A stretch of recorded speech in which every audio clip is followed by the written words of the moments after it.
So Tim, we're seeing stories change now with AI, right? We're able to put in some prompts and we get a story. Yeah. And you've seen technology change Yeah. with the advent of the fax machine, computers, internet. Yeah. Shit, you were probably around before cell phones and a telephone. But how do you kind of see the future of AI coming with how you've seen all these other technologies introduced? That's a very good point, Sam, and thanks for asking that. I think that it's difficult to predict because we don't know who are going to be other players. Let's go back to the example of cell phones.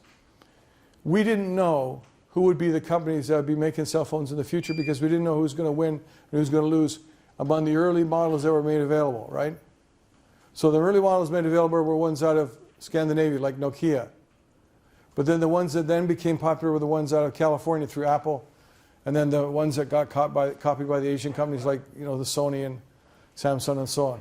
Because the idea and the concept was not just talking like this, but actually turning it around and typing in this and a whole bunch of other features and functionalities. So to answer your question, I would say there's not enough players in that group of what you're talking about right now for us to know which direction it's going to go. So if I was a company and I was trying to design selling my product or what kind of technologies I would acquire to be able to help my company employees make the product or design the product, I'd find it a tough question. And rather than try to predict that in advance, I do what we call observational marketing.